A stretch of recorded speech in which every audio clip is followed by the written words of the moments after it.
C'est un tourbillon à travers le champ de mine des relations modernes. Ce n'est pas l'histoire d'amour de ton père, c'est un regard brut et sans filtre sur le mariage et l'infidélité. Quand Caroline s'éloigne, le monde de Jack est bouleversé.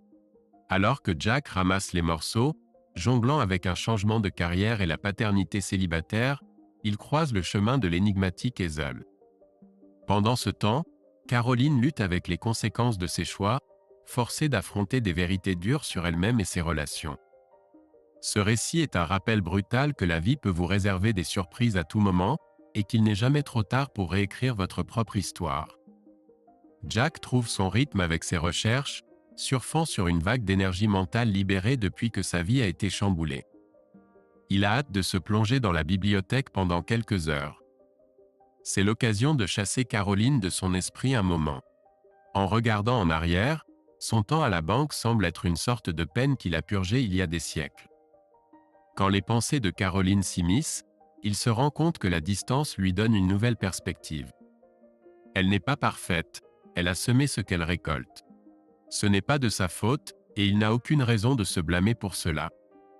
Plus que jamais, il réalise combien il chérit ses moments avec ses enfants et à quel point ils sont fragiles et précieux. Après quelques échanges avec son professeur, il a réussi à décrocher un petit boulot à temps partiel. Il n'a pas peur de défendre ses opinions sur l'impact des subventions gouvernementales sur le transport avant la Grande Guerre. À la fin d'une de ses séances de joute verbale, sans crier gare, le professeur lui propose quelques heures d'enseignement et de tutorat avec les étudiants en histoire économique de base. « J'aime ta façon d'être », lui dit le professeur Pickering. « Tu ne mâches pas tes mots et tu sais choisir tes combats. Peut-être que ton temps dans le monde des affaires t'a été bénéfique. T'as appris à tirer le meilleur parti de ce que tu as là-haut. Les étudiants vont adorer ça. Donne-leur une bonne dose d'économie et montre-leur comment cela se traduit dans le monde réel. Tu as quelques lacunes dans tes connaissances historiques, mais tu ne devrais avoir aucun mal à te mettre à jour sur les détails. L'argent supplémentaire, même s'il n'est pas énorme, est un véritable sauveur pour Jack. En enseignant, il a également le droit de s'inscrire sur une liste d'attente pour un logement universitaire. Lorsqu'il précise qu'il est parent célibataire avec des enfants qui doivent parfois être pris en charge, il est priorisé et presque immédiatement affecté à un petit appartement sur le campus. Il se trouve dans un enclave de membres du corps professoral, tous dans des situations similaires à la sienne, discutant de la vie précaire d'un universitaire temporaire ou d'un navetteur et essayant de créer un foyer familial stable. Il y a une compagnie amicale pour l'empêcher de sombrer dans la dépression, des conversations vitales avec des personnes intelligentes et beaucoup de femmes autour de lui. Sa seule raison de rentrer à la maison est d'être avec ses enfants, et il commence immédiatement à planifier comment les installer dans son nouvel appartement. Bien sûr, Caroline s'y oppose vivement. « Tu ne peux pas emmener les enfants loin de moi. Ce serait bien pour eux d'être loin d'ici, et tu les priverais d'un bon moment. Il y a beaucoup à faire ici, et des enfants de leur âge peuvent jouer avec eux. Je vais leur parler et voir ce qu'ils en pensent. Tu essaies d'éloigner mes enfants de moi. Je n'essaie de rien d'autre que de vivre ma vie, et je te suggère de faire de même. » La résistance de Caroline est sapée par son propre désir. Tout se passe, incertain mais sans aucun doute lié à Damien, et elle veut qu'il garde les enfants. Il accepte de les prendre.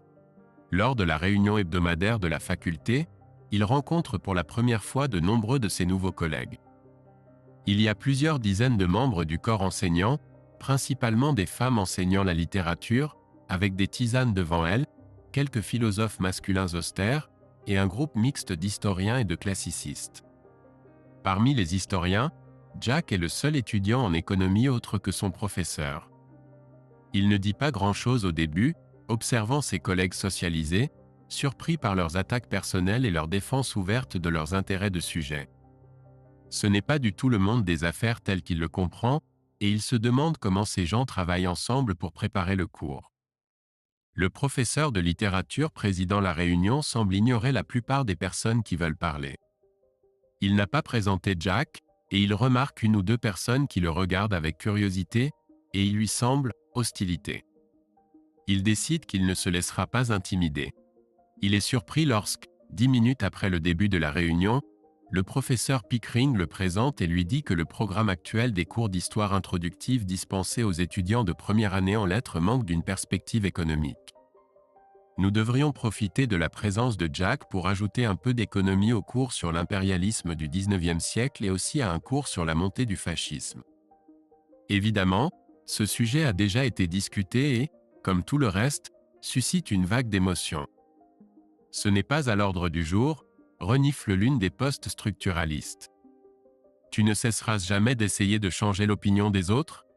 Peu importe ce que pense la littérature, opine un philosophe masculin. Nous avons convenu il y a longtemps que ces cours sont déjà surchargés, dit le président du département. Professeur Pickering, vous continuez à nommer des hommes malgré la politique de l'université visant à atteindre la parité homme-femme parmi le personnel académique, déclare une jeune femme mince aux cheveux violets en face de Jack. Elle a l'air sérieuse et très intelligente. 70% du corps enseignant sont des femmes, répond le professeur. Je fais ma part pour l'égalité des sexes. Mais l'université dans son ensemble n'est qu'à 40% de femmes et seulement 20% du corps enseignant. C'est un poste non professoral dans ce département. Nous n'avons pas besoin d'économie. Nous avons besoin de plus sur l'expérience féminine, dit un ancien étudiant en lettres classiques.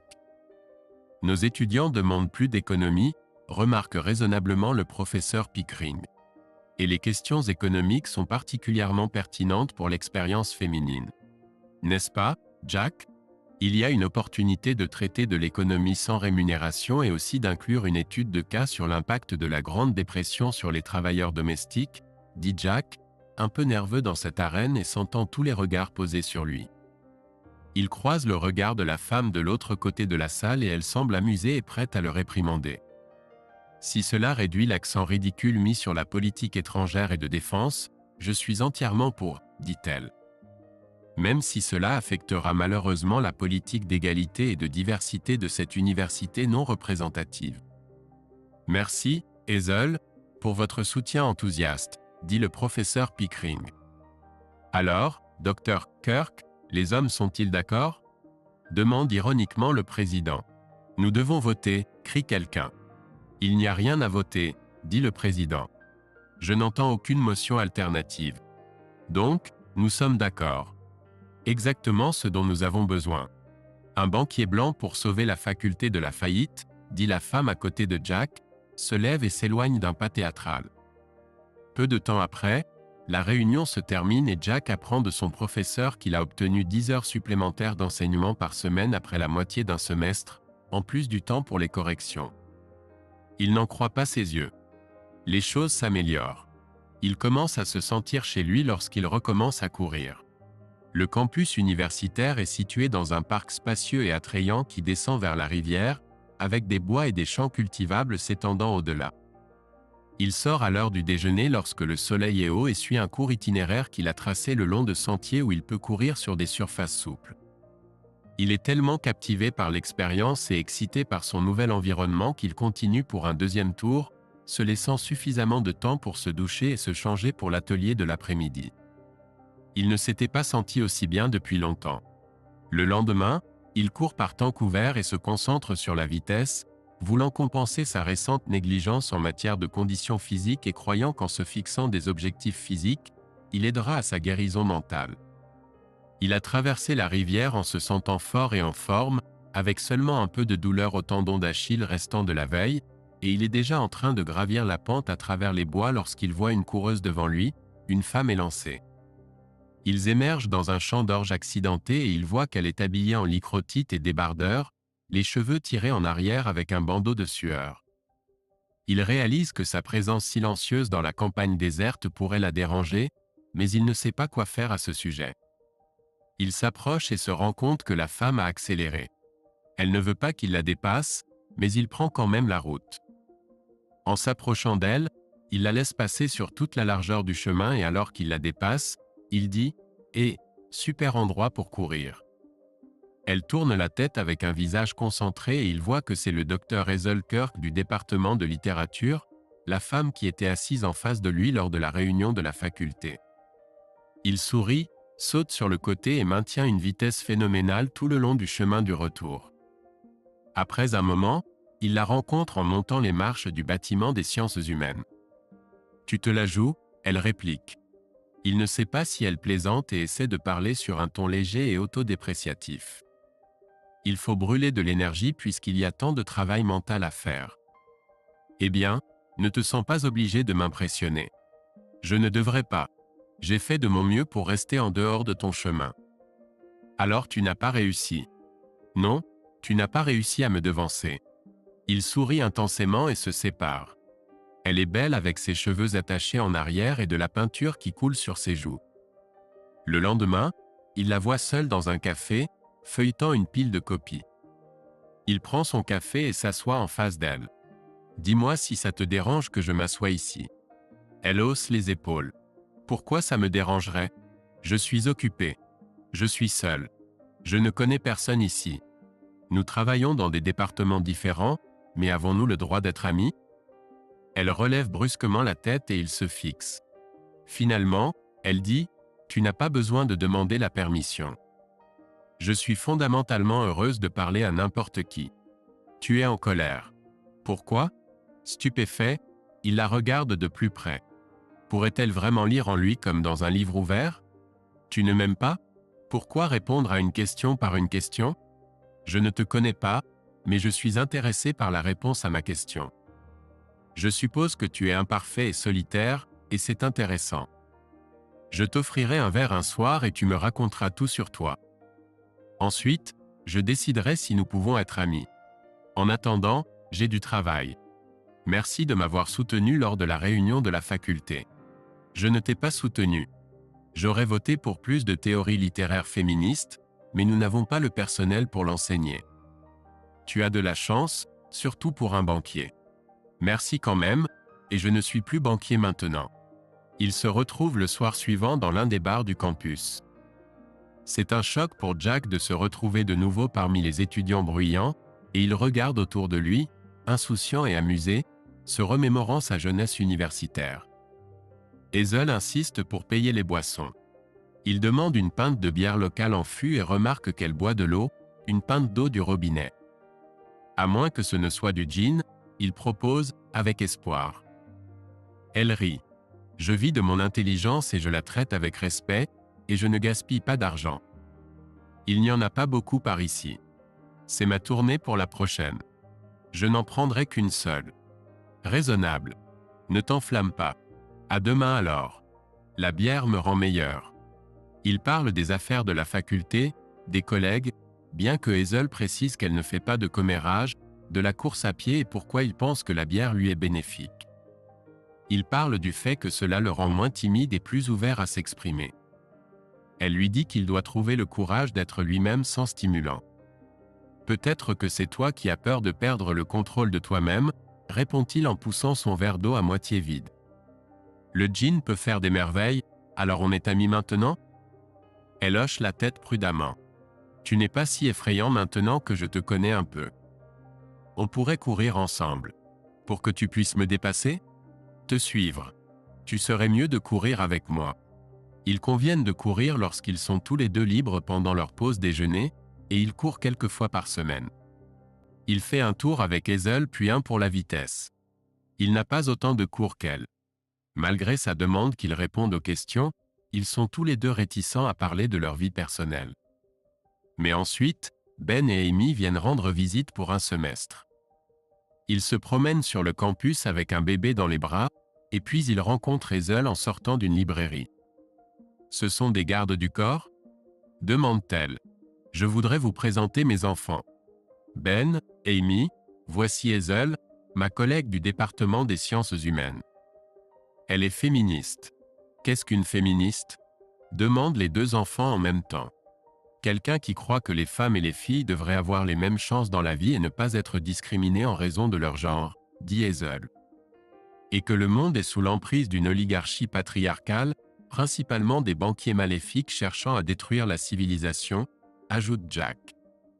Un regard sombre lui est lancé. Ses enfants ont l'habitude de l'entendre dire des choses incompréhensibles. Et de toute façon, ils sont plus intéressés par Hazel leur posant des questions sur eux-mêmes. Aujourd'hui, c'est la semaine de lecture dans certains cours, et il y a plus de temps libre. Jack dit à Hazel qu'il ne courra pas et l'invite à un pique-nique l'après-midi au bord de la rivière. Elle résiste, mais cède gracieusement quand il insiste, et il devient clair que les enfants aimeraient qu'elle vienne. C'est une embuscade soigneusement planifiée par Jack. Les enfants sont chargés d'eau et de jus d'orange. Il apporte des sushis végétariens, du vin blanc et une salade de fruits. Il apporte même un tapis, se souvenant que les femmes, si on les invite à s'asseoir sur l'herbe, disent toujours qu'elle est mouillée, même s'il n'a pas plu depuis des mois. Les enfants adorent la rivière, et il doit constamment rester aussi calme qu'en courant le long de la rive, trouvant des branches à jeter dans l'eau et les poursuivant lorsqu'il nage en aval. Hazel arrive avec une pizza maison et une gourde de soupe, et l'impressionne par sa compétence à s'occuper de 2 enfants timides. Elle discute facilement avec eux et les incite même à goûter la soupe. Il remarque comment elle les interroge habilement pour découvrir des détails sur la vie qu'il a cachée, qui est leur mère, ce qu'elle fait, pourquoi elle n'est pas à la maison. La timide Amy se blottit contre lui et lui dit que son père ne vit plus à la maison, et qu'il lui manque car il n'y a personne pour lui lire une histoire. Ben explique que sa mère est toujours en retard pour venir le chercher à l'entraînement de football, et que ce n'est pas juste. Hazel accepte un verre de vin, et Jack commence à penser qu'il a fait le bon choix. Après avoir mangé, elle part faire une courte promenade avec les enfants, leur montrant des passages de lapins où l'herbe longue a été fauchée et des trous dans la haie menant à des entrées cachées de terriers. Ils regardent ensuite les marques de griffures et les terriers de campagnols aquatiques sur la rive de la rivière. Ben s'assoit à côté de Hazel. « Papa a dit que tu es professeur. Qu'est-ce que tu enseignes ? » « La littérature. C'est l'étude des livres et de ce que les gens ont écrit. » « Quel genre de livre enseignes-tu ? » ?»« Tous les livres. »« Quel est ton préféré ? » ?»« Sur la défense des droits des femmes de Mary Wollstonecraft. »« Est-ce que ça me plairait ? » ?»« C'est certain. Je te recommande de le lire avant de vieillir, mais tu pourrais le laisser de côté un moment. Je vais voir si elle a écrit quelque chose sur les hommes, et je le lirai. » Plus tard, quand elle et Jack sont seuls, elle dit « Donc tu es marié, et tu ne m'en as pas parlé. » C'était très étourdi de ta part. Marié pour l'instant, je ne pensais pas que cela était pertinent pour le genre de conversation que tu voulais avoir. Comme tu le vois, nous vivons séparément. Et toi ? Elle le regarda intensément et secoua la tête. Pourquoi tu demandes ? Parce que toutes les femmes d'un certain âge doivent avoir un partenaire ? Il rit. Il rit. Je ne voulais rien dire de tel, comme tu le sais bien que tu sois étonnamment doué avec les enfants. J'ai un frère cadet, des sœurs, des neveux et nièces, et une ligne de questionnement bien rodée. Oui, les enfants adorent quand tu t'intéresses à leur vie. Louable, mais obtenir des informations de toi est comme essayer de tirer un diamant. Qu'est-ce que tu ne sais pas et penses devoir savoir ? Il réfléchit soigneusement si tu veux une relation plus proche avec moi et si tu es libre de la poursuivre. Elle aussi réfléchit un instant avant de répondre. Je ne crois pas aux relations basées sur la dépendance. J'ai toujours dû déménager de mes études et de ma carrière vers les côtes ouest et des États-Unis jusqu'en Espagne. Aucune relation ne survit à la distance, et je ne vois aucune raison de compromettre ma carrière pour une relation. Ce n'est pas facile d'être détaché et autonome quand on a des enfants, répond-il. Beaucoup de mères célibataires parviennent à le faire. De toute façon, les enfants sont dépendants et nécessitent un engagement. Il est plus facile pour 2 adultes de le leur offrir, et pour cela, ils doivent s'engager l'un envers l'autre. Pourquoi dis-tu cela ? On dirait que toi et ta femme répondez séparément aux besoins des enfants, même si vous n'êtes pas engagés l'un envers l'autre. Et les enfants en souffrent, mais toi, tu es gagnant. Je ne veux pas plus d'engagement. L'engagement est mauvais car cela signifie que tu n'es pas autonome et que les autres peuvent te décevoir. Il détourne le regard de son regard scrutateur. Il n'aime pas cette conversation. Il n'a pas envie d'expliquer à Hazel pourquoi il n'est plus engagé envers Caroline. Son mariage raté est une humiliation pour lui, pas un sujet de conversation approprié. Et il est agacé contre lui-même car ce qu'il voudrait vraiment, c'est un peu de sympathie pour sa malchance et qu'elle lui montre qu'il est important pour elle. C'est pathétique. De plus, il a du mal à comprendre ce qu'il attend de Hazel. Elle n'est pas facile en aucun sens du terme, et pourtant il apprécie sa compagnie. Est-ce parce qu'il est seul ou parce qu'il a besoin d'une relation pour prouver qu'il n'est pas un perdant? Il se demande même s'il cherche instinctivement un partenaire pour l'aider avec les enfants. Son esprit rationnel lui met en garde que la dernière chose dont il a besoin est de s'attacher à une femme à nouveau. Lui et Hazel sont tous les deux très occupés, mais ils cuisinent l'un pour l'autre une fois par semaine et courent ensemble à midi quand ils le peuvent. Ils discutent principalement d'enseignement, de faculté, de recherche et d'administration. Elle lui demande des nouvelles de ses enfants, mais il parvient rarement à la faire parler d'elle-même. Il sait qu'elle a grandi et étudié à Bristol, que ses parents habitent à Bath, et qu'elle a étudié à l'université de Cambridge avant de faire son doctorat sur William Godwin, Mary Wollstonecraft et Mary Shelley au département de Brighton. Son superviseur était un sorcier barbu, aujourd'hui doyen. Le monde universitaire est un monde d'inceste. Il ne peut rien apprendre de sa vie sociale avant son arrivée. D'après les conversations avec ses collègues de la faculté, il semble qu'elle ait toujours été ambitieuse, travailleuse et apprécie les tâches administratives que d'autres évitent, comme responsable des admissions, directrice de cours ou représentante au Sénat. C'est son premier poste d'enseignement à temps plein. Il sait qu'une femme ambitieuse et axée sur sa carrière comme Caroline est la dernière personne à laquelle il devrait s'accrocher. Facile à dire, mais pas si facile à organiser. Caroline était déterminée à travailler sur sa relation avec Jack. Elle était loin de l'idéal, qu'elle se disait être de maintenir un équilibre entre ces deux vies. Jack avait dévié fortement de sa trajectoire et elle devait le ramener sur le bon chemin. Elle évitait la familiarité excessive, mais se préparait soigneusement pour son retour le week-end, souriait chaleureusement et essayait de le toucher aussi souvent qu'elle le pouvait, la main, le bras et l'épaule. Mais pas de baiser ni d'étreinte qu'il pourrait utiliser pour la repousser. « C'est tellement bon d'être de nouveau ensemble », lui disait-elle. « Nous nous connaissons si bien. Nous avons tellement de choses à nous dire, et j'ai peur que nous nous éloignions l'un de l'autre. Nous devons tous les deux faire de notre mieux pour éviter que cela n'arrive. Je vais organiser les choses pour que nous passions autant de temps ensemble que nous le voulons. J'ai tout fait pour protéger ce que nous avons. Damien ne viendra pas ce week-end ? Pas ce week-end, je vais être honnête. Damien sait que nous sortons quand tu es occupé et il ne le manquera pas. Notre vie peut être la même qu'avant. Tu vas avoir une liaison ? Pas une liaison. Je suis amoureuse de Damien. Je ne te mens pas, mais cela ne concerne ni toi ni moi. Tu n'as pas menti tous ces mois où tu ne m'as pas dit quand tu t'amusais avec Damien pour voir si c'était sérieux, et je partais travailler en pensant avoir une épouse aimante qui restait trop souvent tard à travailler.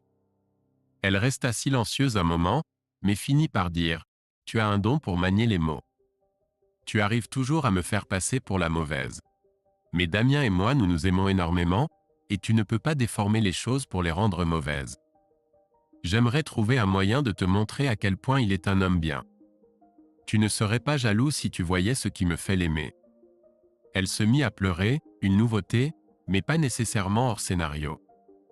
En s'essuyant les yeux avec un mouchoir, elle dit « Je ne voulais pas parler de Damien et moi. Je sais que c'est douloureux pour toi. Je voulais que ça soit à propos de nous. Je t'aime, tu le sais. Et tu sais à quel point je tiens à toi. Il n'y a pas de sens à me punir. Peut-être que ce qui s'est passé te semble injuste. Ce n'est pas ce pourquoi tu as signé en m'épousant. Mais moi non plus. Les surprises arrivent. Je suis aussi surprise que toi, et j'ai besoin de ton aide. Damien est une personne spéciale, et je ne peux pas agir comme si nous ne nous étions jamais rencontrés. Il fait partie de ma vie, et nous devons trouver comment gérer les conséquences. Et que suggères-tu ? Que tu sois ma femme 4 jours par semaine et Damien les 3 autres ? Ou l'inverse ? Tu es avec moi depuis longtemps, donc Damien a beaucoup de retard à rattraper. Je lui accorderai un jour supplémentaire. Elle secoua la tête, des larmes aux yeux, et il partit faire du café. Quand il revint, il vit que Caroline voulait aussi essayer quelque chose de différent.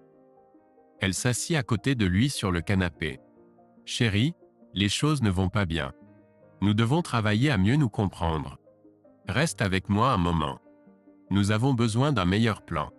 Tu y travailles, toi et ta chère moitié. Je suis sûr que vous trouverez un autre plan, comme celui où tu me dis que je suis déplacé. Non, Jack, ce n'a jamais été vrai. Notre mariage vaut la peine d'être défendu, mais tu agis comme si tu t'en fichais. Cela me rend très triste. Je suis sûr que si tu y réfléchis, tu admettras que tu aurais pu en faire plus pour m'empêcher de tomber amoureuse d'un autre homme. Nous devons être plus ensemble. Tu veux dire que si je n'étais pas parti faire de l'escalade en montagne quand tu m'avais interdit de le faire, quand j'avais besoin de travailler, et que tu étais stressé quand j'ai refusé de faire ce que tu voulais. Je veux dire que si rien de tout cela n'était arrivé, tu n'aurais pas eu besoin d'un amant. D'accord, j'ai compris. Elle rougit. Je t'ai dit que ce n'était pas prévu. Je ne cherchais pas un amant. 3 mois auparavant, il y avait eu un énorme problème entre eux. Pendant des mois, il lui avait demandé où elle voulait partir en vacances, et elle n'avait pas voulu accepter quoi que ce soit. Maintenant, il savait que c'était à cause de Damien, mais à l'époque, il pensait que c'était parce qu'elle n'aimait pas les endroits qu'il voulait visiter.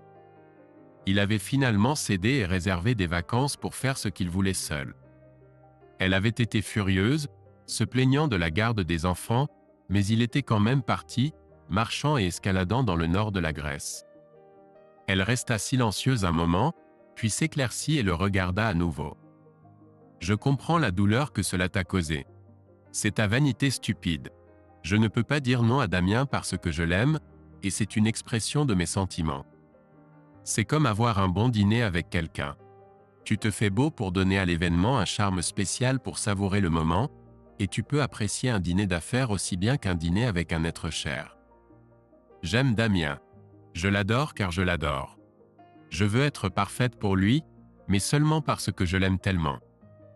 Maintenant, elle le suppliait, le suppliant de lui donner une chance d'expliquer, de lui avouer son amour et d'obtenir son approbation. S'il te plaît, écoute ce que j'ai à te dire. Je t'aime aussi. Je t'aime autant que par le passé. J'ai une capacité immense à aimer, bien plus que la plupart des gens. Damien ne changera rien dans nos vies. Je suis ta femme, je partage ta vie, et je t'aime. Je te connais mieux que quiconque, et je sais que nous avons besoin l'un de l'autre.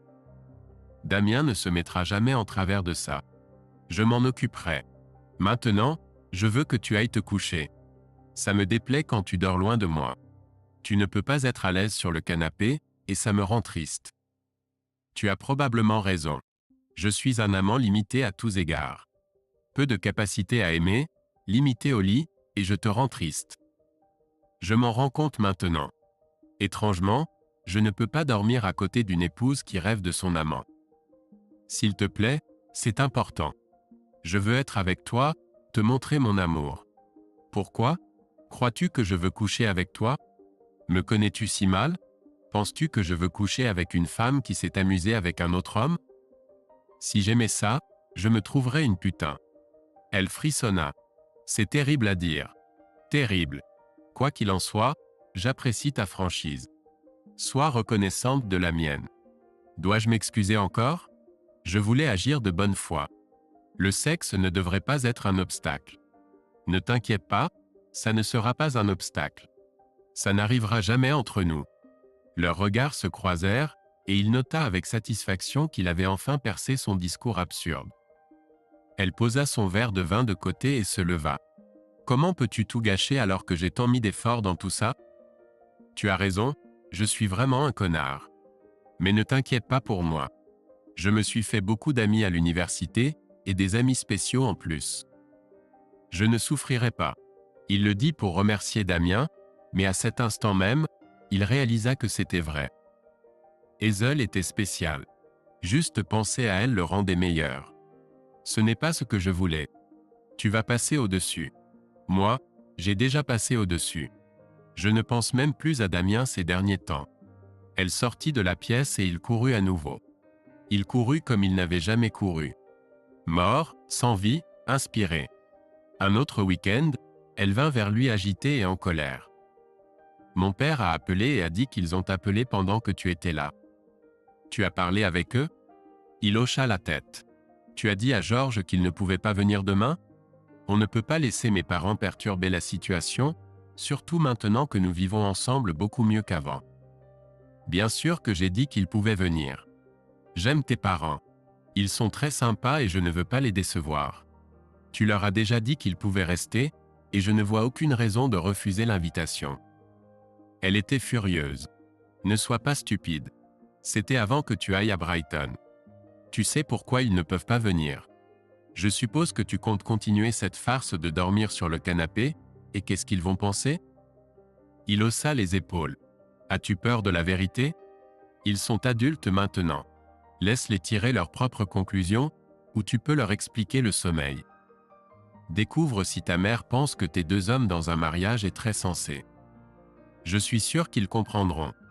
Ou as-tu peur que George pense que sa chère fille se comporte mal? Elle marmonna. C'est une attitude très égoïste, et je pense que tu essaies de me punir. Si tu ne fais pas ce qui est nécessaire, je les repousserai. Mais pourquoi devrait-il en souffrir? Tu as raison. Ce n'est pas juste. Peut-être devrais-tu dire à Damien que tout cela était une erreur.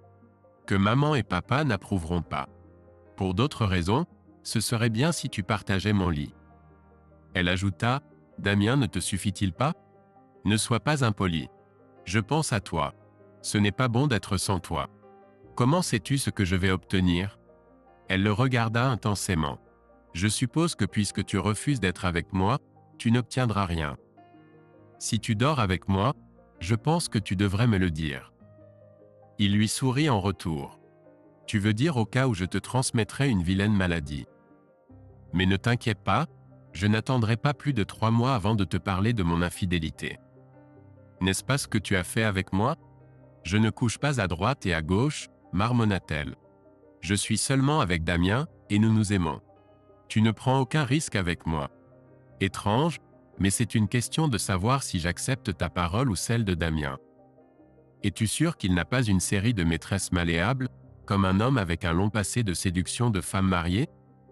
Elle claqua la porte et alla se coucher. Pour la première fois depuis longtemps, Jack pensa avoir remporté une victoire importante. Mais le lendemain matin, elle entra dans le salon et se repentit. Je suis désolée pour hier soir. Je ne veux juste pas contrarier mes parents. Ils sont très vieux jeux et traditionnels et ne comprendraient pas s'ils te trouvaient me bannissant et dormant sur le canapé. Ils comprendront certainement. Et en fait, tu ne crains pas qu'ils soient contrariés. Tu crains qu'ils soient contrariés contre toi. Et s'ils se fâchent, n'est-ce pas parce que tu as fait quelque chose que tu sais les contrariera? Dis-leur la vérité. Dis-leur que tu as trompé, que tu as un amant, et que nous avons rompu. Ils s'en sortiront bien mieux avec la vérité qu'avec tes mensonges. Elle était perplexe. Mais nous n'avons pas rompu. Pourquoi dis-tu ça? C'est juste que tu dois travailler en dehors de la maison en semaine. C'est ce que je leur ai dit. Nous ne vivons pas en tant que mari et femme, donc nous sommes séparés. Nous nous en sortons très bien. Ne dis pas quelque chose d'aussi grave à mes parents. De toute façon, j'ai pris des dispositions avec Damien pour quand ils voudront venir, donc ce n'est pas très pratique. Ils devront annuler. Pas de problème. J'ai dit à Stella que je les surveillerai si tu es occupé. Elle a dit qu'ils ont hâte de venir. Espèce de salaud. Des larmes se sont formées dans ses yeux. Tu fais ça pour me gâcher le moral. Je rencontre Damien demain, comme tu l'as probablement déjà deviné. C'est son anniversaire, et nous avons prévu d'aller au théâtre et dîner depuis longtemps. C'est pourquoi je ne voulais pas que mes parents viennent ce week-end. S'il te plaît, au lieu de rendre ma vie plus difficile, occupe-toi de tes affaires et arrête de rendre tout le monde malheureux. Il haussa les épaules, ressentant son attitude. J'aime bien tes parents. Ce sont des gens décents et les enfants ont hâte de les rencontrer. Je leur dirai que je les retrouverai, ainsi que les enfants, en ville pour le déjeuner. Donc, c'est mon affaire, pas la tienne. Ensuite, ils iront faire du shopping. Emmène Damien avec toi si tu veux une fois que tu auras fini de t'amuser. Présente-le à tes parents et fais de lui un membre à part entière de la famille. S'il est tellement amoureux de toi, il doit mourir d'envie de rencontrer tes parents. Elle avait l'air non seulement fatiguée mais aussi en colère et ne répondit rien. Cette fois-ci, il dormit profondément sur son étroit divan. Caroline profita du temps pendant lequel les enfants restaient avec Jack pour réparer sa relation avec Damien. Après le travail, elle se rendait chez lui et passait la nuit. Ils cuisinaient et mangeaient ensemble en écoutant de la musique. C'était un bel arrangement, Mais il devint vite évident pour Caroline que Damien ne voulait pas le faire plus de 2 nuits par semaine. Ce n'était pas qu'il avait d'autre chose à faire, c'était juste qu'il aimait sa propre compagnie et s'ennuyait si elle était trop souvent là. C'est pourquoi il restait célibataire, supposait-elle. Il n'aimait tout simplement pas se marier. C'est bon, se rassurait-elle. C'est ce que je voulais. Je ne veux pas épouser Damien, ce qui signifie que nous avons encore une chance de nous réunir avec Jack. Quand notre nouvelle vie fonctionnera, il sera reconnaissant que je passe peu de temps avec mon amant. Mais pour l'instant, elle se retrouvait à raccourcir ses soirées et ses nuits seules à la maison, ce qui était juste misérable. Peu importe combien elle retardait de quitter le travail, elle se retrouvait avec rien d'autre qu'une maison froide, personne pour cuisiner et un lit vide. Cela rendait les soirées avec Damien d'autant plus précieuses. Quand le dimanche arriva et qu'elle n'avait parlé à personne de toute la journée, elle s'affaira dans la maison, rangeant la cuisine, regardant des émissions à la télévision et pensant au dîner. Son excitation grandit quand il fut l'heure de l'arrivée de la famille. Jack avait promis d'être rentré pour le dîner, mais ils arrivèrent à 7 heures, fatigués de la route et affamés. Elle serra ses enfants dans ses bras, embrassa Jack, lui toucha le bras et lui sourit. « C'est tellement bon de te voir, Jack. C'est tellement bon de te voir, Jack. J'espère que les enfants se sont bien comportés et que tu as passé un bon moment. » Il hocha la tête en s'écartant. « Et toi aussi. Je sais que c'est difficile de s'occuper des enfants seuls et tu devrais être reconnaissante pour cette pause. Le dîner est prêt. J'adore quand vous rentrez tous à la maison. Je veux que vous soyez toujours là. C'est un tel plaisir de cuisiner pour toi, Jack. Tu apprécies toujours ta nourriture. » Il s'assit avec eux et mangea un peu, mais il ne fit pas semblant d'aimer la nourriture. Elle avait préparé un ragoût car c'était moins cher que d'acheter un morceau de bœuf. Les enfants aimaient ça, mais c'était assez différent du rôti du dimanche habituel. Elle pensa à acheter du vin, mais décida qu'il valait mieux laisser Jack voir sa pauvreté. S'il voulait du vin, il pouvait en apporter. La conversation se faisait principalement avec les enfants. Ils lui racontèrent le pique-nique avec l'ami de Jack, Hazel, et comment Hazel pouvait faire une délicieuse pizza avec des tomates, des olives et des herbes, mais sans fromage car elle était végétarienne. Caroline ne pouvait pas croire l'effet que cette conversation avait sur elle. C'était comme si elle avait été replacée dans le rôle d'épouse et de mère sans aucune discussion. « Je sais faire de la pizza aussi. Je suis juste trop occupée et la mienne aura du fromage. Ne fais pas semblant de ne pas aimer le fromage. Celle de Hazel est délicieuse de toute façon. Elle ne mange pas de fromage car les veaux mâles laitiers sont tués à la naissance. Je trouve ça dégoûtant. Mais moi je mangerai du fromage car j'aime ça, et quand je serai grande, j'arrêterai de tuer des veaux. C'est stupide de s'emporter pour de la nourriture. Il faut manger ce qu'on a devant soi, a dit Caroline. Je ne pense pas que Hazel puisse savoir grand-chose sur l'éducation des enfants. Elle est amusante. Papa l'apprécie, et moi aussi, a dit Ben. Mais elle est nulle au football. Et elle est mon amie car elle est gentille avec papa, a dit Amy. Il l'emmène courir et elle le fait rire, et elle m'aide pour mon projet artistique à l'école. Je t'aiderai si tu me le demandais simplement, a dit Caroline. Et j'ai toujours su faire rire Jack, le rendre en colère que je n'y arrive pas. Le temps passe vite quand ils sont ensemble, et Jack ne peut pas dire non à Hazel si elle l'appelle et lui propose de déjeuner. Et apparemment, elle l'apprécie. Elle l'appelle souvent, et elle lui laisse prendre sa main et l'embrasser quand ils se voient. Mais une fois, quand il a passé son bras autour de sa taille et l'a serré contre lui, elle l'a repoussé. « Tu essaies de m'étouffer » a-t-elle dit. Il a protesté, mais elle n'était pas d'accord. Elle est difficile à gérer, et il n'est pas sûr d'avoir la force d'ouvrir la porte de son cœur. Il pense qu'elle ne comprend pas ses sentiments pour lui et se demande si elle n'a jamais été amoureuse. Elle lui achète des fleurs et lui dit « Je n'accepte pas les cadeaux. Les échanges sont bien. Tu m'achètes un café. Je t'achète un café. Mais les cadeaux non sollicités, je les renvoie sans les ouvrir. Si tu les acceptes, tu finis toujours par payer plus qu'ils ne valent. Tu veux dire que je t'achète un élastique rempli de jonquilles et que j'attends de l'animation en retour. Exactement. Sauf que j'ai fait mieux que des jonquilles. Ce sont des roses. Et je n'attends rien, du moins pas pour des roses. Tu as des idées étranges sur les hommes. Mais sérieusement, je veux dire que tu as été formidable avec mes enfants. Tu leur as beaucoup apporté. Non seulement en t'intéressant à eux, mais en leur montrant que leur père n'est pas seul et malheureux. C'est très important pour eux. Et je voulais te remercier. J'ai aimé les rencontrer aussi, donc j'ai eu ma récompense. Je n'ai pas besoin de fleurs, ni d'un sentiment d'obligation vague envers toi. Et si je ne demande pas un baiser en échange de fleurs, mais que je l'accepte simplement comme un homme des cavernes.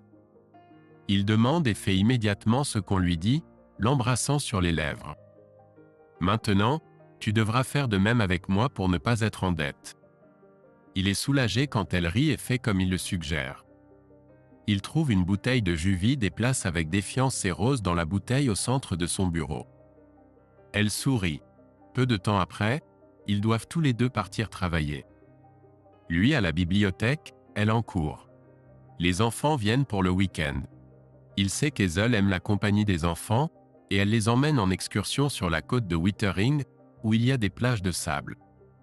Il conduit à travers le campus jusqu'à sa petite maison mitoyenne dans les rues derrière le parc de l'université. Il est d'humeur joyeuse, et quand Hazel ouvre la porte, il dit à ses enfants « Dites bonjour au coach personnel de papa. Elle me fait faire du jogging et me garde au régime strict. » Pas de burger, dit Ben. Bonjour Hazel. Hazel ne dit rien et Amy a l'air alarmée.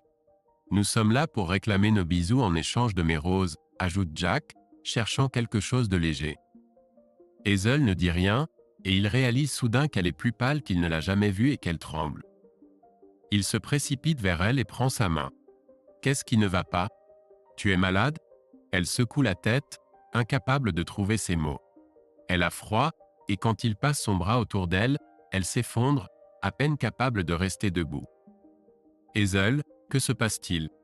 Elle respire fort, le visage mouillé. Ma mère a appelé. Les sanglots de Hazel avalent l'air avec sa bouche entre les mots. Mon papa est mort. Il a fait un AVC. Il la serre fort et lui embrasse le front. Pauvre chérie. Je suis tellement désolé. Il invite ses enfants dans la maison et entraîne Hazel dans le couloir. Ses bras s'enroulent autour de sa taille. Elle le tire contre elle, et il sent ses sanglots silencieux venant du fond de sa poitrine. Ses enfants se tiennent au bout du couloir en le regardant avec des yeux ronds et apeurés. Il doit faire quelque chose et soulève Hazel pour la remettre sur pied, la portant dans le salon. Allez, aidez-moi à rendre Hazel confortable. Il l'installe sur le canapé et elle est toujours accrochée à lui. Il doit la faire parler. Quand ta mère a-t-elle appelé? Je ne sais pas. Il y a quelques minutes. Je veux que tu restes tranquille un moment, et ensuite nous déciderons quoi faire. Je vais préparer du thé. Assieds-toi avec moi. Ben et Amy resteront avec toi. Je prépare du thé. Il se rend à la cuisine, met la bouilloire en route, trouve du thé vert dans une théière avec une tasse en forme de tulipe. Regardant dans le salon, il voit que ses enfants sont assis de chaque côté d'elle sur le canapé, et Ben lui parle de quelque chose à propos de l'école. Elle les serre dans ses bras. Il hésite pendant qu'il prépare le thé, et en lui tendant une tasse, il dit « Elle hoche la tête. Mais j'ai cours demain. Je dois sortir travailler. Je vais appeler le département et ils organiseront quelque chose pour toi, et tu ne pourras pas conduire toi-même. Tu trembles encore. Je vais te conduire chez ta mère. Ensuite, je conduirai les enfants chez maman. Désolé, les enfants. Pas de visite aujourd'hui. Je ne peux pas te demander de faire tout ça, dit Hazel en commençant à pleurer. Ce n'est pas si important, et tu ne me l'as pas demandé. J'essaie juste d'aider. Maintenant je vais appeler le bureau et leur dire que tu ne viendras pas demain. Ils comprendront. Merci. Il appelle, et quand il revient, Hazel a déjà fini son thé et a repris du poil de la bête. Elle fait de son mieux pour sourire aux enfants. Je suis désolée pour la mère, dit-elle en regardant Jack. Je vais m'en remettre maintenant. Tu dois faire ce que dit mon papa, lui dit Ben. Il sait toujours quoi faire. Je le ferai. Hazel boit plus de thé pendant que Jack rassemble ce dont elle a besoin. C'est un trajet de 3 heures sur des routes animées. Quand ils arrivent, ils surprennent les sœurs de Hazel avec sa mère, une femme courte et ronde aux cheveux gris qui salue poliment Jack mais ne semble pas connaître son nom. Ses sœurs, qui lorgnent Hazel de temps en temps puis l'examinent, lui et ses enfants, avec une curiosité insolente, sont une toute autre affaire. « Alors c'est ton petit ami ?» dit la plus jeune, Mimi, en embrassant Jack. « Le mien. Il est grand, brun et beau. » Et à Jack, elle ajoute, « Je pensais que nous ne serions jamais présentés. » Hazel cache habituellement ses petits amis dans le placard ou sous le lit. Hazel ne conteste pas cette description, et quelques instants plus tard, tous les regards se tournent vers les enfants, qui se tiennent timidement à l'écart jusqu'à ce qu'ils soient attirés, caressés, interrogés, servis à boire et conduits dans le salon où ils s'installent pour regarder un DVD. « Je ne sais pas où vous allez tous dormir, » dit maman en entrant et en regardant autour des enfants endormis. Jack dormira avec Hazel et les enfants pourront aller dans le bureau de papa, dit la grande sœur Clémentine. Je me débrouillerai n'importe où. Par terre si nécessaire, dit Jack, jetant un regard à Hazel. Elle ne dit rien et part avec sa mère pour aller dans la cuisine avec elle préparer le dîner. Jack reste avec sa petite sœur et en profite pour tout apprendre de Mimi sur la vie familiale de Hazel. Il s'avère qu'elle a été une élève brillante depuis qu'elle a commencé l'école, remportant tous les prix, y compris une bourse pour Cambridge, et aucun profane ne peut expliquer quel est son sujet académique. Mimi, de son côté, exige de tout savoir sur Jack et remarque que les hommes que Hazel rencontre disparaissent d'ici la prochaine fois qu'elle voit sa sœur. « À quelle fréquence vous voyez-vous » demande-t-elle à Riley. Au moins une fois par an, elle donne l'impression d'être une amoureuse des bêtises. Je n'ai pas remarqué, mais elle est difficile à reconnaître. Hazel ne nous achète pas de bonbons parce qu'ils sont mauvais pour nous ou de chocolat parce qu'il est fabriqué avec du travail d'esclave, ajoute Ben, mais elle est très gentille. Elle a dit qu'elle n'avait jamais eu de poupée à mon âge, dit Amy. C'est une menteuse. Elle avait des poupées, mais elle s'en est débarrassée, dit Mimi. J'ai encore une de ces poupées. J'ai dû l'acheter car elle a dit qu'elle allait l'enterrer dans le jardin en signe de protestation. Je vais te montrer. Jack entre dans la cuisine où la mère de Hazel lui offre du café et des biscuits. Hazel épluche des pommes de terre et ils pleurent tous les deux. Il demande s'il peut aider, mais on lui dit de partir. Il retourne dans le salon et s'assoit avec Clémentine, qui parle également de Hazel. Elle veut en savoir plus sur son travail, et Jack explique son féminisme ardent, ses discours choquants lors des réunions du conseil de faculté, son souci des étudiants et sa déconstruction cinglante des textes littéraires. Au dîner, il doit parler de lui et de sa famille, et les enfants participent à la conversation. Il y a une sombre vacuité à l'extrémité de la table où le père était assis et une volonté de rire de tout. Bien sûr, il ne dit rien à propos de Damien, et les enfants ne peuvent pas demander pourquoi il a quitté leur mère. Il parle de son ancien travail et de sa joie d'en être parti. Plus tard, il discute avec Hazel et lui dit qu'il ne peut pas profiter de la situation pour se retrouver dans son lit. « Ne sois pas bête, dit-elle. Nous sommes tous les deux des adultes. Nous avons tous les deux besoin d'une bonne nuit de sommeil. » Il s'occupe de baigner les enfants et de les mettre au lit.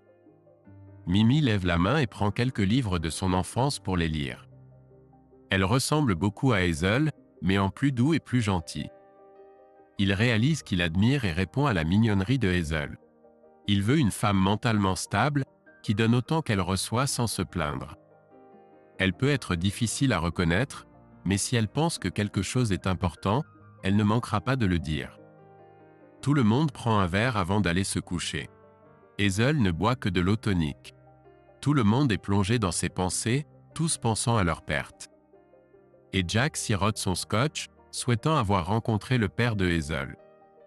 Courage hollandais, remarque-t-il, espérant détendre l'atmosphère, et il boit quand il est temps d'aller se coucher. Tout le monde rit et Hazel le gifle. Il lui souhaite bonne nuit, prend sa main et la conduit à l'étage. Il se couche en premier. Elle fouille dans le lit, change de vêtements dans la salle de bain attenante et revient en portant un t-shirt où il est écrit « Pute de la fac ». Ironique, demande-t-il. Comment le saurais-tu? Elle éteint la lumière et le serre dans ses bras. Le lendemain matin, les enfants courent dans la maison et demandent s'il y aura un petit déjeuner. Se retrouvant seuls, Jack dit à Hazel. Je dois divorcer de Caroline et régler cette situation. Je ne suis pas du genre à me marier, prévient Hazel. Peut-être, mais tu es à moi, et je suis fidèle. Il est temps de ramener les enfants à la maison. Quelques jours plus tard, Jack se rend prendre un café à la fin d'un séminaire difficile sur les troubles du travail en Angleterre avant la Première Guerre mondiale. Quand il était étudiant, il argumentait vigoureusement sur les mérites du travail organisé, des syndicats, du socialisme et du communisme. Mais maintenant, les jeunes semblent s'en désintéresser. Cela le déprime, et il réfléchit à des moyens de rendre le sujet intéressant. Il fait chaud. Il prend son café dehors et s'assoit au bord de la fontaine qui trône au centre de la place en béton. Il essaie de se détendre et de se mettre dans le bon état d'esprit pour le travail en bibliothèque de la journée. Une étudiante du séminaire s'approche de lui et lui demande la liste de lecture, et il discute avec elle, réalisant qu'elle fait de son mieux pour flirter avec lui. Il se concentre sur des alternatives aux livres qu'elle ne trouve pas, et finalement elle le laisse tranquille. Il ferme les yeux, essayant de libérer ses pensées, relève la tête, et voit un homme vaguement familier qui s'approche de lui. Un membre du corps enseignant? Il ne le pense pas. L'homme est juste devant lui. Écoutez, je veux vous parler. Jack ne dit rien. L'homme est vêtu d'un costume gris, a les cheveux gris bouclés, un peu longs, et le regarde droit dans les yeux, l'accusant. Pas un membre du corps enseignant. C'est l'incarnation de son cauchemar. Damien Curd. Jack reste assis, immobile et tendu, attendant avec curiosité de voir ce qui va se passer. Il a fait de son mieux pour éviter cette rencontre, mais il n'est pas désolé que cela se soit produit. Il fixe intensément Damien, et même si son adversaire est 50 livres plus lourd et plus menaçant, il sait qu'il ne va pas reculer. C'est son territoire, et il ne sera pas vaincu. La voix de Damien est tendue, et il peut entendre une pointe de salive dedans. Il s'est déjà préparé à cette confrontation. Je suppose que c'était ta pathétique vengeance. Tu as ruiné ma vie et avoué avoir envoyé cette maudite lettre. C'est évident, mais tu dois l'admettre. Tu dois signer cette déclaration. Ce que tu as fait était criminel, mais si tu l'admets, je laisserai l'affaire reposer. Damien pousse Jack de près, poussant le morceau de papier en avant, les yeux exorbités, les lèvres serrées, de la salive sur son menton. Rentre chez toi. Jack ne sait pas d'où vient cette voix. Il ressent une montée d'adrénaline avec cela. Il se lève pour se retrouver face à face et regarde droit dans les yeux injectés de sang. Il est difficile de croire que cet homme complètement banal a sapé et détruit tout ce qu'il a construit toute sa vie. Il protège non seulement lui-même, mais sa nouvelle vie, ses enfants, toute la civilisation. Je n'ai rien à faire. C'est toi qui as tout ruiné. Maintenant, sors. J'ai parlé à la police du cambriolage de ma maison. Je leur ai donné ton nom, et finalement ils t'attraperont. Tu ferais mieux de signer cette déclaration. Retourne dans ton trou et ne ressors plus. Si tu traînes ici et que tu causes des problèmes, je te tuerai volontiers. Personne ne te regrettera. Tu es un perdant. Signe simplement. Jack a siroté son café de sorte que des gouttes ont éclaboussé la chemise de Damien et sont tombées sur ses chaussures vernies brillantes. Il pense qu'il perdra si Damien se bat, mais soit. Damien transpire. Pas du tout le même conseiller froid et contrôlant. Ce n'est pas le moment des duels du « qui a frappé en premier ». Il y a plein de gens autour, mais personne ne semble regarder. Jack attrape Damien par le revers et le tire vers lui. « Va-t'en avant que je te jette dehors ». Damien se retourne et se précipite.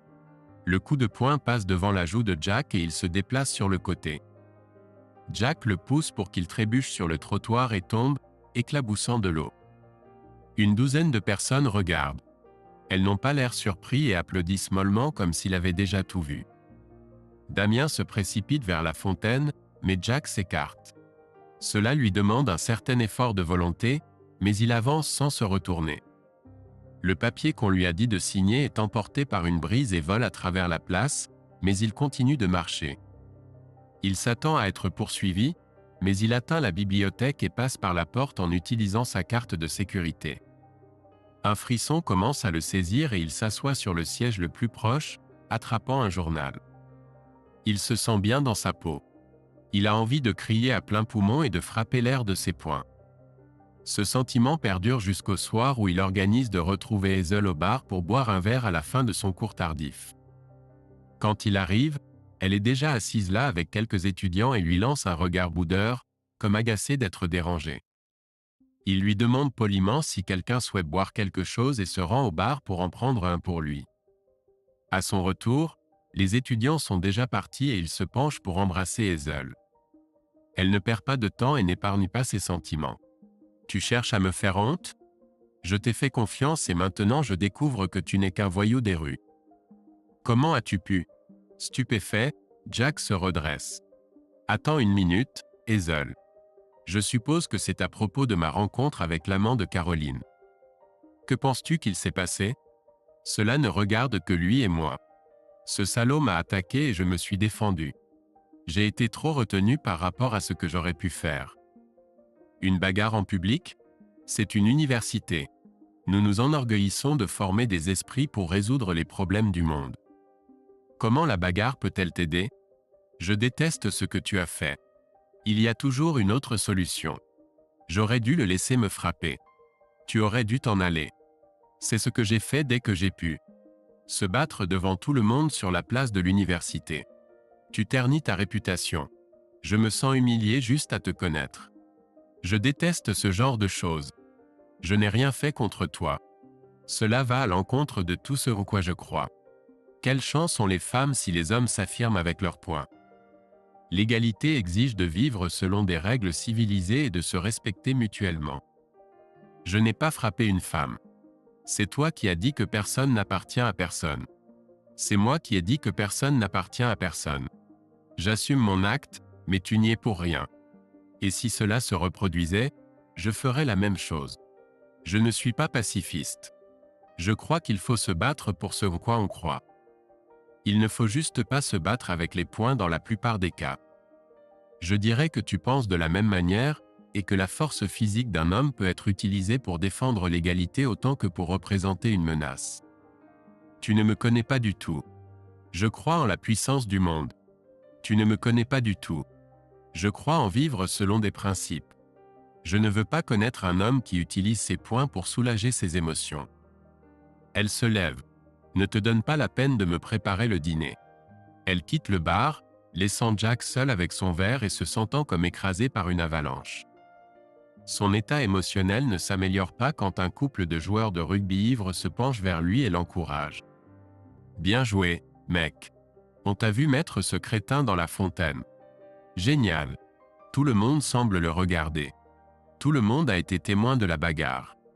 Il réfléchit à ce qu'il doit faire par rapport à Hazel, mais est tellement bouleversé à l'idée de la perdre, tellement humilié par son évaluation, qu'il laisse la bière, retourne à son appartement, change de vêtements et court vers la rivière à travers les bois dans l'obscurité grandissante. Son passé n'a pas perdu son pouvoir de l'entraîner vers le bas et de le laisser étendu au sol. Le lendemain, Hazel évite Jack, et le rire avec lequel elle l'accueille au début du séminaire l'alerte sur le problème. Finalement, l'un des étudiants admet qu'il est sur YouTube. Quelqu'un a filmé la bagarre et a mis la vidéo en ligne. Il hausse les épaules et essaie de rire fort. « Et tu pensais que j'étais un théoricien mignon ? Maintenant tu sais que je suis un économiste musclé qui jette ceux qui ne sont pas d'accord avec moi dans la fontaine. C'est pourquoi j'ai réussi en tant que banquier. Nous savions que tu étais banquier, donc ce n'est pas surprenant que tu pisses sur les gens dans la rue, » dit l'un d'eux. Un rire à moitié étouffé éclate, et il chasse l'incident de son esprit. La bagarre n'est qu'une autre conséquence de la terreur de Caroline, et il ne va pas se laisser abattre. Le lendemain, en milieu d'après-midi, il reçoit un appel de son professeur lui demandant d'assister à une réception pour les chercheurs invités à la maison du Sénat. « Tu es le seul de mon équipe sur qui je peux compter pour avoir un costume et une cravate décents. Mets des vêtements corrects et représente dignement l'histoire économique. C'est l'occasion de se mettre en valeur et d'avoir un déjeuner gratuit. » Il arrive un peu en retard, et la première personne qu'il voit dans la salle de conférence bondée est Hazel. Elle porte un foulard en soie exotique, son idée de vêtements élégants. Il ne reconnaît personne d'autre, et les invités sont une délégation de haut rang d'une université indienne. Il y a du vin, des rafraîchissements et un buffet. Il remplit son assiette et, déterminé à se prouver, applique ses compétences commerciales et commence à réseauter. Il participe à une conversation entre un scientifique maigre et l'un des invités et ajoute de l'humour et de la sagesse. Ensuite, il parle à un homme solitaire, debout seul avec des lunettes à demi cerclées, qui se révèle être le doyen de l'ingénierie. Ils discutent d'alpinisme, un intérêt qu'ils partagent. Jack remplit à nouveau les verres de vin et passe à un couple de clients qui discutent avec une femme en tailleur en tweed. L'un d'eux est économiste, et il parle sérieusement de banque, de la crise de la dette européenne et de la réglementation financière dans les économies émergentes. C'est une discussion animée, et ils échangent des points de vue. Les visiteurs partent, et Jack se retrouve à discuter avec la femme en tweed. Tardivement, il réalise qu'elle est la vice-chancelière de l'université. Elle l'interroge sur son travail, ses recherches et ce qu'il pense du programme d'histoire. Il apprécie la conversation et remarque que Hazel le regarde. Elle parle toujours à ses amis. Elle ne socialise pas du tout. Alors je suis un voyou qui humilie les femmes dans la rue, hein? Il a envie de crier. La vice-chancelière sourit indulgemment et s'éloigne. Il se sent bien dans sa vie professionnelle et se sert un peu plus à manger. C'est vendredi, et il donne un séminaire à l'heure du déjeuner, puis rentre chez lui à temps pour aller chercher ses enfants à l'école. Il a hâte, mais il ne se sent pas prêt à partager le week-end avec Caroline. Il espère qu'elle passera la plupart du temps avec son amant. Il et Ben sont assis dans la voiture en attendant qu'Amy sorte de l'école quand Ben lui dit « Maman a beaucoup pleuré et crié ce matin. Je pense qu'elle est vraiment en colère contre moi parce que j'ai déchiré ma chemise en l'enfilant, et c'était la seule propre que j'avais. J'ai dû porter celle sale d'hier. Je suis sûr que c'est juste un malentendu, assure-t-il à son fils. On va s'arranger en rentrant à la maison. On achètera quelques chemises de plus si besoin. Et je me suis fait renvoyer cette semaine parce que je n'ai pas trouvé ma cravate et que je suis allé à l'école sans. J'ai dit à ma mère et elle a dit que c'était de ma faute.